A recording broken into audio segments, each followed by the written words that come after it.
मैं हूं आपका मेज़बान मोहम्मद बिन खालिद और आप देख रहे हैं प्रोग्राम रियल टॉक। हम सियासत करेंगे तो पाकिस्तान की बेहतरी, कश्मीरियों के शाना बशाना कटी रहेगी।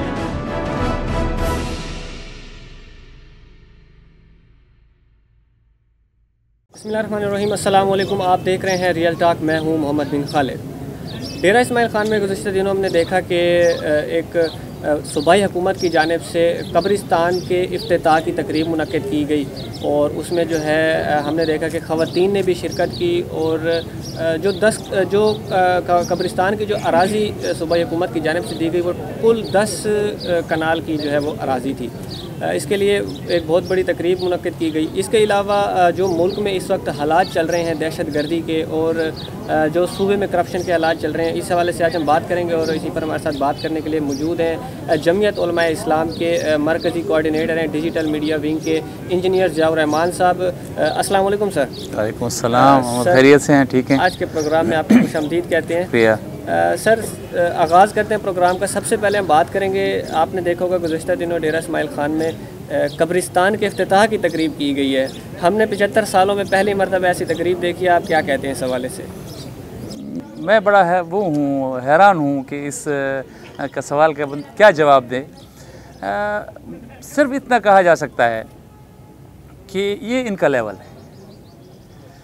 ये जिस लेवल के लोग हैं, ये जिस लेवल के सियासी लोग हैं, ये हमारे सरों पर इस जालिम इस्टेब्लिशमेंट ने मुसल्लत किए हैं।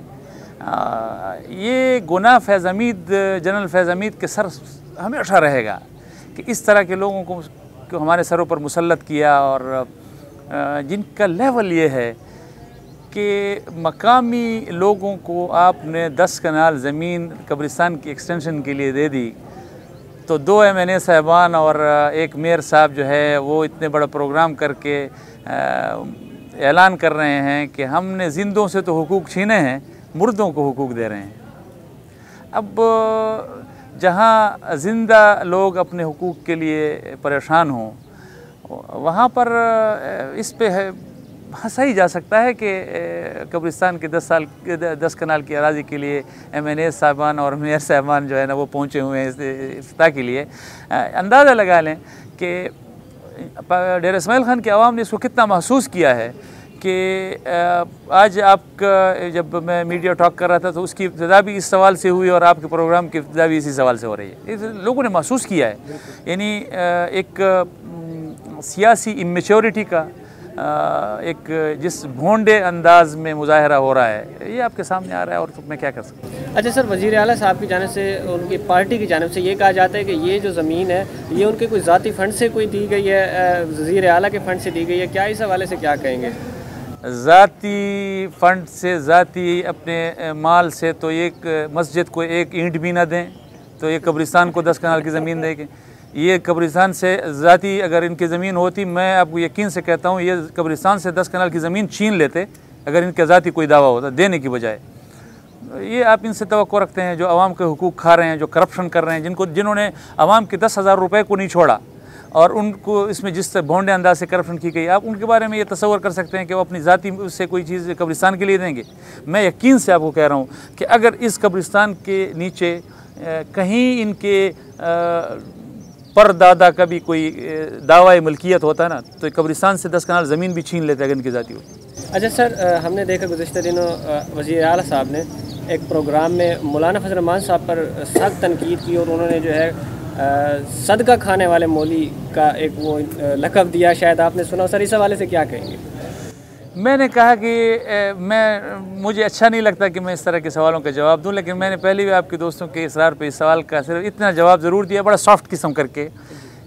मैंने कहा कि डेरा इस्माइल खान के लोगों को मालूम है, KP के लोगों को मालूम नहीं होगा, पाकिस्तान के लोगों को मालूम नहीं होगा, लेकिन मैं आपको यकीन से कहता हूँ, आपके इर्द गिर्द जो लोग खड़े हैं, आप चौकों पर चले जाएँ, आप चौराहों पर चले जाएँ, आपके साथ तो पाँव वाला बाज़ार है, आप यहाँ चले जाएँ, किसी से भी पूछ लें कि जिस शख्स ने ये बात की है, ये 2013 से पहले उधार के पैसों पर सिगरेट नहीं लिया करता था, अपने दोस्तों से उधार के पैसों पर सिगरेट लिया करता था और वो उधार के पैसे उनको वापस भी नहीं किया करता था।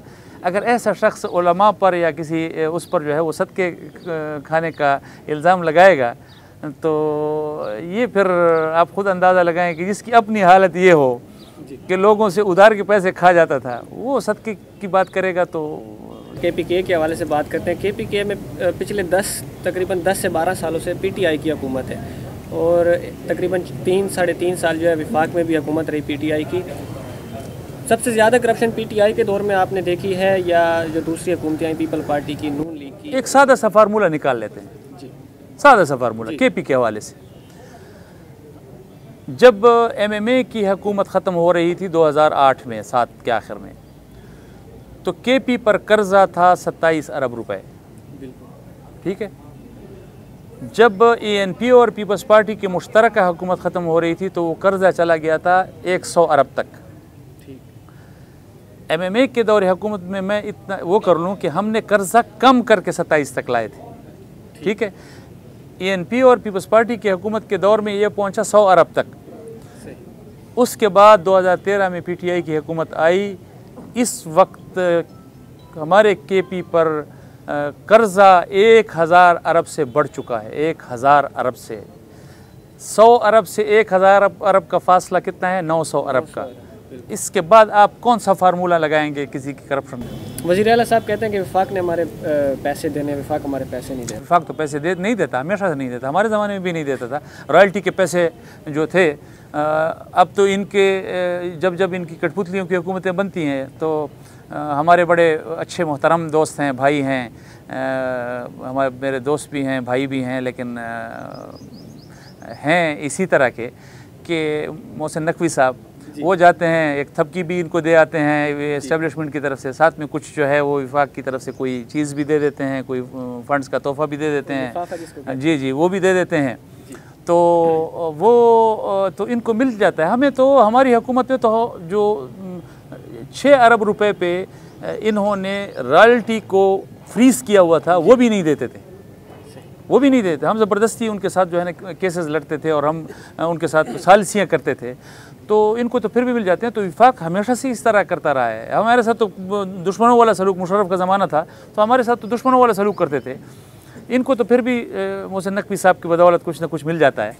तो लेकिन उसके बावजूद देखें, इन 11 सालों में, 10 सालों में अगर 900 अरब रुपए का हमारे सूबे पर जो है वो कर्ज़ में इजाफ़ा हुआ है, उसके हुजम में इजाफ़ा हुआ है, तो आप साल का लगा लें, साल का तकरीबन 80-90 अरब रुपए जो है वो तो साल का हिसाब किताब बन जाता है। तो ये पैसे किधर गए? क्या आपने सूबे में कोई ऐसे मेगा प्रोजेक्ट्स देखे हैं कि जी यहाँ पर कोई ऐसे इतने बड़े बड़े प्रोजेक्ट्स बन गए हैं कि उसकी वजह से ये पैसे लगाए गए हैं? कुछ भी नहीं। एक BRT है, वो BRT भी ख़त्म हो गई, बन गई, लेकिन उसके टेक्निकल फ्लॉस जो है ना वो अभी तक सामने आ रहे हैं। ठीक है। 41 अरब रुपए उसकी इनिशियल कॉस्ट का तखमीना लगाया गया था। 120-121 अरब रुपए उस पर लग गए और हालत उसकी ये है कि अब आज भी पेशावर में अभी भी लग रहे हैं कि आप अभी पेशावर में जाते हैं तो पेशावर के रोड जो है वो उसकी वजह से चौक हो जाती हैं। तो ये एक आध जो नाकाम मंसूबे हैं, उसके अलावा कौन सा ऐसा मंसूबा है कि जिन्होंने शुरू किया हो, आवाम को सहूलत दी हो, जिसकी बुनियाद पर हम कहें कि ये आपको 900 अरब 1000 अरब रुपए का कर्जा माफ़? क्यों? ये करप्शन है ना, इनकी जेबों में किया। और मज़े की बात, सॉरी आपकी बात, मज़े की बात आपको बताऊं, जिन जिन लोगों ने PTI में करप्शन की है, जिन जिन लोगों ने वज़ीर आला की कुर्सी पर बैठ कर, एक भी PTI के साथ नहीं है, एक भी PTI के साथ नहीं है। आप लगा लें, आप 2013 में वज़ीर आला परवेज़ खटक साहब थे, हैं? नहीं है। महमूद खान साहब 18 में थे, हैं? नहीं है। बुज़दार साहब हैं? नहीं है। ये जो अब वाले जो बैठे हुए हैं कठपुतली, ये इनके साथ हैं? कह दें नहीं है। बस। अच्छा। तो इसका मतलब ये है कि हमारी एस्टेब्लिशमेंट अपनी कठपुतलियों को इस कुर्सी पर बिठाती है, उनको करप्शन के लाइसेंस देती है और फिर करप्शन के लाइसेंस के बाद जब उनका दिल चाहता है उनको कहते हैं जी फलां पार्टी में चले जाओ, चले जाते हैं। ये इमरान खान के मुख्य बस ये है। अच्छा सर, जो हालात चल रहे हैं तो जमीयत उलमा इस्लाम के जो उलमाए कराम हैं उनको भी निशाना बनाया जा रहा है टारगेट किलिंग का। और इस वक्त अगर देखा जाए तो KPK और बलोचिस्तान में जो है सबसे ज़्यादा दहशतगर्दी के वाक़यात रोनमा हो रहे हैं। क्या कहेंगे, इसका ज़िम्मेदार कौन है? कौन सी हुकूमतें इस वक्त जो है मुल्क में दहशतगर्दी की ज़िम्मेदार है और ये अमन व अमान क्यों बहाल नहीं किया जा रहा? वजह क्या है? देखें, इसके 2 तरह की वजूहात हैं। एक बैनुल अक़वामी है, इंटरनेशनल एजेंडा है, एक यहाँ पे हमारा दाखिली इश्यूज़ हैं। देखें, रियासतें इसीलिए हुआ करती हैं, हुकूमतें इसीलिए हुआ करती हैं, मैं इस रियासत के साथ कमिटेड हूँ, तो इसलिए हूँ कि उसने मेरे जान और माल का तहफ़्फ़ुज़ देना है, यहाँ मुझे इज़्ज़त व आबरू का तहफ़्फ़ुज़ देना है। मैं इसलिए उसके साथ कमिटेड हूँ कि यहाँ पर मैंने अपनी ज़िंदगी गुजारने के लिए मुझे एक बाइज़्ज़त मौका जो है वो फ़राहम किया जाना है। इस तरह के हालात में अगर मैं रियासत मुझे अमन व अमान भी नहीं दे सकती, अगर रियासत मुझे जान व माल का तहफ़्फ़ुज़ भी नहीं दे सकती, अगर रियासत मुझे बाइज़्ज़त जीने का रास्ता भी नहीं दे सकती, मेरी और कौन सी कमिटमेंट है इस रियासत के साथ सिवाय इसके। तो एक चीज़ तो वाज़ेह उसूल है कि ये रियासत है जिसने मुझे ये मौक़े देने हैं कि मैं बाइज़्ज़त जान माल इज़्ज़त व आबरू के हिफाजत के साथ इस रियासत में रहूं। अब चाहे वो बैनुल-अक़वामी एजेंडा हो, चाहे हमारे दाखिली मसाइल हों, उससे निकालने का जो तरीका है वो हमारी हुकूमतों को सोचना है। लॉ एंड ऑर्डर जो है वो सूबाई हुकूमतों के मसले हैं। हमारे सूबाई हुकूमत चाहे KP की है, हमारे सूबाई हुकूमत चाहे बलूचिस्तान की है, ये इस्टेब्लिशमेंट की कठपुतलियाँ हैं।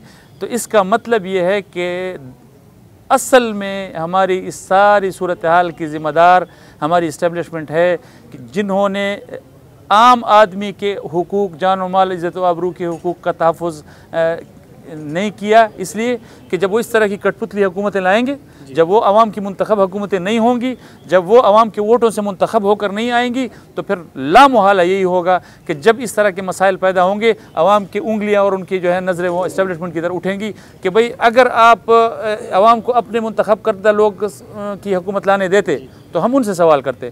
जब आवाम की मुंतखब करदा हुकूमतें हैं ही नहीं, तो हमारा सवाल आपसे बनेगा कि इस तरह की कठपुतली हुकूमतें जब आप लाओगे, इस तरह की उनमें जब उनमें सलाहियतें नहीं होंगी, जब उनमें सलाहियतों का फुकदान होगा, जब वो आवाम के नब्ज़ पर हाथ रखने से कासिर होंगी, तो भी ये सूरत हाल बनेगी। फिर हमारा सवाल इन हुकूमतों से, कठपुतली हुकूमतें बेचारे क्या हैं?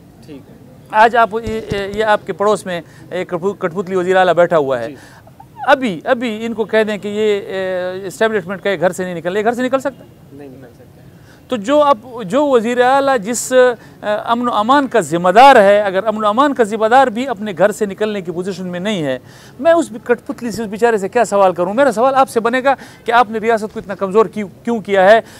अगर आवाम को अपने रियासत के साथ कमिटेड रखना है तो फिर उनको उनके जान व माल इज़्ज़त व आबरू के हुकूक देने पड़ेंगे, उनको वो बाइज़्ज़त ज़िंदगी गुजारने का रास्ता देना पड़ेगा, उनको स्पेस देनी पड़ेगी। तो ये दोनों तरह के वसाइल हैं, बैनुल-अक़वामी भी हैं, दाखिली भी हैं, ये इन्हीं के सर हैं और ये उन्हीं के सर जाएंगे। सर, प्रोग्राम को आखिर इख्तिताम करते हैं, वक्त कमी की बायस। डेरा इस्माइल खान में आज से कबल हमने जमीयत उलमा इस्लाम की ख़वातीन विंग नहीं देखी थी। इस मरतब हमने डेरा इस्माइल खान में जमीयत उलमा इस्लाम की ख़वातीन विंग भी देखी। क्या कहेंगे ख़वातीन विंग के हवाले से, उनकी कारकर्दगी के हवाले से क्या कहेंगे? और साथ ये बताइएगा कि इससे कबल जो जितनी भी जमातें थीं, उनकी जो ख़वातीन विंग थी, तो उसमें जो है वादा किया जाता है ख़वातीन के साथ रिज़र्व सीटों के हवाले से, तो आप लोगों का क्या मंशूर है रिज़र्व सीटों के हवाले से, ख़वातीन विंग के हवाले? देखें, जब ख़वातीन विंग नहीं भी थी, रिज़र्व सीटें तो हम उस वक्त भी हमारी असम्बली में हुआ करती थी, ठीक है। तो ऐसा नहीं है कि ख़वातीन की रिज़र्व सीट पर कोई मेल जा सके, लाजमी आपने ख़वातीन को ही लेके जाना है। तो वो पहले भी होता रहा है। जहाँ तक ख़वातीन विंग की बात है, चाहे वो आम ख़वातीन विंग की बात हो, चाहे हमारे डिजिटल मीडिया के ख़वातीन विंग की बात हो, हमारे दस्तूर में जमीयत उलमा इस्लाम एक ऐसी जमात है कोई जिस तरह हलचल में, हड़बोंग में सियासत नहीं करती, नज़म अपने बाकायदा नज़म की बुनियाद पे चलती है। तो हमारे नज़म में, हमारे दस्तूर में ख़वातीन विंग को बाकायदा शामिल किया गया। जब ख़वातीन विंग को शामिल किया गया, उसके बाद यहाँ ये नज़म बन गए हैं। जब दस्तूर में नहीं था तो लाजमी बात है कि जब दस्तूर ना हो तो फिर उसके मुताबिक आप वो चीज़ें नहीं बना सकते। अब दस्तूर में शामिल किया गया, हमारे देखें ख़वातीन विंग को शामिल किया गया, नौजवानान फ़ोरम को शामिल किया गया, उसके बाद अक़लियती विंग को शामिल किया गया। ये सारे विंग बाकायदा बनाकर पूरे मरकज़ी लेवल पर, फिर उसके बाद सूबाई लेवल पर, अब अज़ला के लेवल पर, इसी तरह डिजिटल मीडिया जो है वो मरकज़ी लेवल से सूबाई, और फिर इसी तरह ख़वातीन विंग और सारी चीज़ें बनाई जा रही हैं। दस्तूर के तहत एक चीज़ आ गई है, अब आपको भी नज़र आ रही हैं और इंशाअल्लाह ये इसमें आपको तरक्की नज़र आएगी। शुक्रिया सर। नाज़रीन, ये हमारा आज का प्रोग्राम था। इंजीनियर ज़ियाउर रहमान हमारे साथ मौजूद थे और आज हमने जो है पाकिस्तान के कुछ जो मौजूदा हालात हैं इसके ऊपर गुफ्तगू की। फ़िलहाल के लिए नाज़रीन इतनी हमें इजाज़त दीजिए। इंशाल्लाह नेक्स्ट टाइम नए प्रोग्राम के साथ, नए मेहमान के साथ आपके सामने हाजिर होंगे। अल्लाह। मैं हूँ आपका मेज़बान मोहम्मद बिन खालिद और आप देख रहे हैं प्रोग्राम रियल टॉक। हम सियासत करेंगे तो पाकिस्तान की बेहतरी। कश्मीरियों के शाना बशाना कटी रहेगी।